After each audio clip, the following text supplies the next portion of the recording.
दोस्तों, हमारा digestive system एक ऐसी मशीन की तरह है जो कि हमारे पूरे शरीर को कंट्रोल करता है। हमारे शरीर में पाचन में किसी भी तरह की गड़बड़ी होने से हमारे शरीर में आंख, हड्डी, त्वचा, बाल, दिमाग और पूरे शरीर पर काफी बुरा असर पड़ता है। यहाँ तक कि अगर आपका पाचन ठीक ना हो तो कोई भी व्यक्ति अपना वजन घटा भी नहीं सकता और बढ़ा भी नहीं सकता। काफी मुश्किलें आनी शुरू हो जाती हैं। ऐसे में खाया हुआ खाना बहुत देर से पचना, कब्ज, गैस, सीने में जलन, ठीक से भूख ना लग पाना और खाने के बाद पेट में भारीपन महसूस होना, ये कुछ लक्षण हैं कमजोर पाचन के। लेकिन सवाल ये उठता है कि पाचन खराब होता क्यों है और इसे किस तरह से ठीक किया जा सकता है। दोस्तों, हमने पिछली एक वीडियो भी बनाई हुई है इस बारे में कि कौन कौन सी ऐसी गलतियां होती हैं जो कि हमारा पाचन खराब करती हैं। और आज की इस वीडियो में मैं आपके साथ शेयर करूंगा कुछ खास खाने की चीजों के बारे में जो आपका पाचन ठीक करने में आपकी बहुत मदद करेंगी। और दोस्तों, अपने थॉट्स को कमेंट में जरूर शेयर कीजिएगा। मुझे आपके कमेंट्स रीड करने में बहुत खुशी होगी और आपका रिप्लाई करने में मुझे बहुत खुशी महसूस होगी। दोस्तों, खाना ठीक से पचने के लिए पेट में 3 चीजों का होना बहुत जरूरी होता है, जिसमें पहला है एंजाइम यानी कि पाचक रस, दूसरा है प्रोबायोटिक्स यानी कि अच्छे बैक्टीरिया और तीसरा है डाइटरी फाइबर।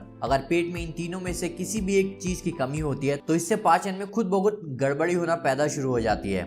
इसलिए इस वीडियो को पूरे ध्यान से समझने की कोशिश करें। अगर आप इन तीनों चीजों को ठीक से समझ लेते हैं तो आपको बहुत कम चांसेस है पाचन से जुड़ी कोई भी समस्या होने की। और अगर कभी कुछ हुआ भी आपके पाचन में कोई गड़बड़ी होती है तो आपको पता होगा कि इसको ठीक कैसे करना है। सबसे पहले बात करते हैं एंजाइम यानी पाचक रस के बारे में। ये होता क्या है और कौन कौन सी चीजों को खाकर इसे पूरा किया जा सकता है। दोस्तों, पाचक रस हमारे पेट में खाने को तोड़ने का काम करता है, इसलिए खाने को सही तरीके से पचने के लिए पेट में पाचक रस की सही मात्रा का होना बहुत जरूरी होता है। अगर आपने कभी एक बात पर गौर किया होगा, जब भी कभी आपके पाचन से जुड़ी कोई समस्या होती है तो आपके डॉक्टर के पास जाते हैं, तब डॉक्टर हमें जाइम नाम की एक दवाई देता है। दरअसल उसमें एंजाइम दवा के रूप में मौजूद होता है। आमतौर पर देखा जाए तो 3 प्राकृतिक तरीके से हमारे शरीर में पाचक रस की पूर्ति की जा सकती है, जिस पर हमें और आपको ध्यान देने की बहुत ज्यादा जरूरत है। पहला, जो कि हमारे मुंह में जो राल होती है उसमें भी पाचक रस मौजूद होता है, इसलिए आप खाना जितना ज्यादा चबाकर खाएंगे उतनी ज्यादा लार भी आपके खाने के साथ मिक्स होकर पेट में पहुंच जाती है। और लार में मौजूद पाचक रस खाने को आसानी से पचाने में मदद करता है, इसलिए खाना हमेशा ही अच्छे से चबाकर खाएं।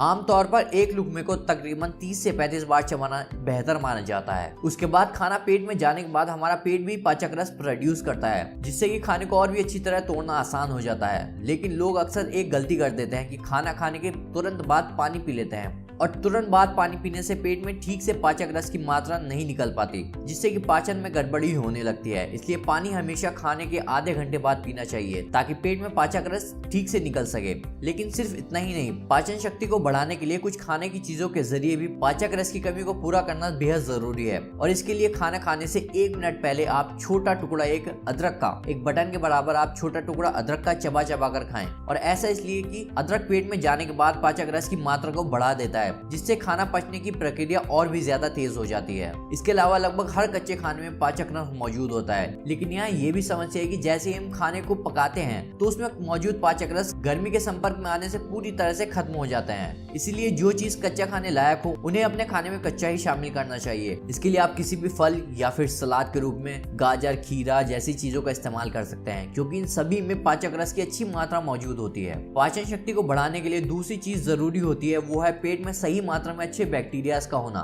दोस्तों, आप में से कुछ लोग ये सोच रहे होंगे कि बैक्टीरियाज तो शरीर को नुकसान पहुंचाते हैं, तो भला ये पाचन शक्ति को बढ़ाने में कैसे मदद कर सकते हैं। दोस्तों, यहाँ इस बात का समझना जरूरी है कि हमारे शरीर में 2 तरह के बैक्टीरियाज होता है, एक बुरे बैक्टीरियाज और दूसरे अच्छे बैक्टीरियाज। बुरे बैक्टीरियाज हमारे शरीर में बीमारी पैदा करते हैं, जबकि जो अच्छे बैक्टीरियाज होते हैं वो खाना पचने के साथ साथ शरीर में और कई दूसरे कामों को भी अहम रोल निभाते हैं। और अगर शरीर में अच्छे बैक्टीरियाज की कमी हो जाए तो पाचन में गड़बड़ी होने के साथ साथ इंसान कई सारी बीमारियों का शिकार भी हो जाता है। दोस्तों, जो लोग ज्यादातर बाहर के खाने और ज्यादा तेल या चीनी से बनी चीजों का इस्तेमाल करते हैं, उनके शरीर में अक्सर ही बुरे बैक्टीरियाज की मात्रा बढ़ जाती है और अच्छे बैक्टीरियाज कम होने लगते हैं, जिससे डाइजेस्टिव सिस्टम तो खराब होता ही है, साथ ही कई सारी दूसरी समस्याएं भी शुरू हो जाती हैं। इसीलिए अगर आप भी बाहर के खाने या फिर तेल या चीनी से बनी चीजों का ज्यादा इस्तेमाल करते हैं तो जाहिर सी बात है कि आपके पेट में अच्छे बैक्टीरियाज की कमी हो चुकी होगी और यही आपके शरीर में गड़बड़ी होने का एक बड़ा कारण हो सकता है। पेट में अच्छे बैक्टीरियाज की मात्रा को बढ़ाने के लिए 2 चीजों में से किसी एक चीज को आप इस्तेमाल कर सकते हैं, जिसमें एक है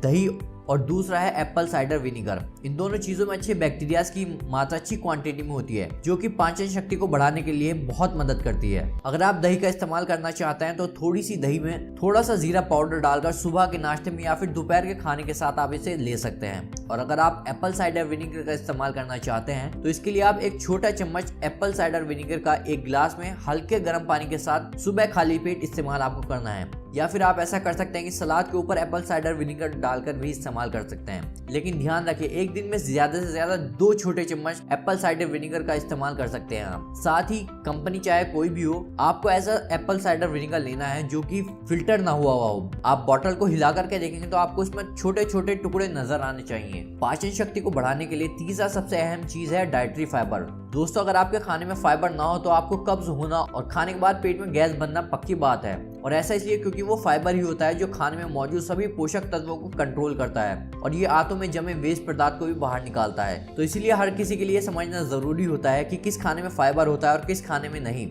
दोस्तों, किसी भी खाने में जो रेशियो होते हैं उन्हें ही फाइबर कहा जाता है, जो कि खाने को पचाने और आंतों में जमे वेस्ट को बाहर निकालने का काम करते हैं, जिससे ही कब्ज की समस्या दूर रहती है। लेकिन समझने वाली बात यह है कि बाहर जो चीजें खाने के रूप में मिलती हैं उनमें वैसे तो फाइबर बिल्कुल भी नहीं होता, लेकिन जो खाना घर में बनाया जाता है उनमें भी कुछ खाने में फाइबर नहीं पाया जाता, जैसे कि सफेद चावल, बारीक आटे से बनी रोटी, मैदे से बनी चीज, गोश्त, मछली, अंडा, दूध से बनी चीजें, इन सभी चीजों में फाइबर नहीं होता। यही वजह है कि जब आप रोटी या चावल के साथ किसी नॉनवेज का इस्तेमाल करते हैं तब ये संभव है कि आपको कब्ज की समस्या का सामना करना पड़ सकता है, क्योंकि आपने जो खाना खाया था उसमें फाइबर नहीं था। लेकिन इसका मतलब ये नहीं है कि आप रोटी, चावल, गोश्त, मछली नहीं खा सकते। इसके लिए आप जब भी ये सब खाएं तो आपको इस बात का खास ख्याल रखना होगा कि आपके खाने के साथ कुछ फाइबर की चीज शामिल हो, ताकि शरीर में फाइबर की कमी को भी पूरा किया जा सके, जिससे ही कब्ज और गैस की समस्या ना हो। आप 2 तरीकों से फाइबर की कमी को पूरा कर सकते हैं। पहला है खाने के जरिए और दूसरा है फाइबर सप्लीमेंट्स के जरिए। खाने की चीजों में फल, सभी तरह की सब्जी, होल ग्रेन फूड्स में फाइबर होता है, खासकर सेब, अमरूद, भिंडी, गाजर, ब्रोकली, गोभी, टमाटर, छिलके वाली दाल, ब्राउन राइस, मटर और पालक। इन तरह की चीजों में फाइबर की अच्छी मात्रा मौजूद होती है। इसलिए बेहतर है कि सुबह की शुरुआत किसी एक फल से शुरू करें आप। उसके बाद जब भी आप खाना खाते हैं तब उसमें चावल, रोटी की मात्रा कम और सब्जी की मात्रा ज्यादा रखें और खीरा, गाजर, चुकंदर, इस तरह की चीजों का आप सलाद के रूप में इस्तेमाल करें। यहाँ तक कि अगर आप रोटी या चावल के साथ नॉनवेज का इस्तेमाल करते हैं तो आपको अपनी ये आदत बदल लेनी चाहिए और साथ में कोई एक सब्जी और सलाद को जरूर शामिल करना चाहिए, ताकि आपको कब्ज और गैस की समस्या ना हो। क्योंकि आपके खाने में सब्जी की मात्रा जितनी ज्यादा होगी, कब्ज और गैस की समस्या उतनी ही आपसे दूर रहेगी।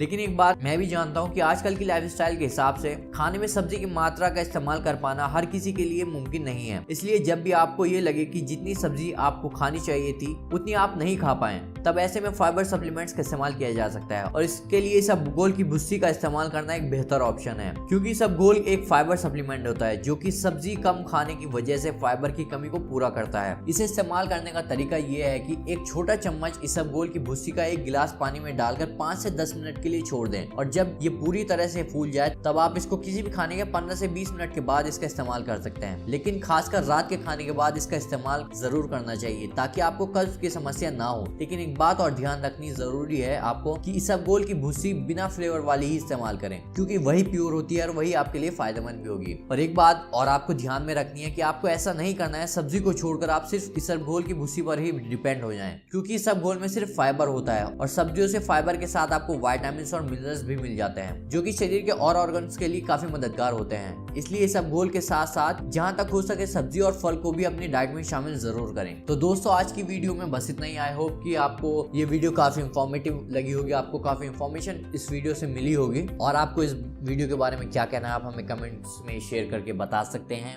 आपसे मिलते हैं फिर एक नए वीडियो के साथ। Till then take care and bye bye.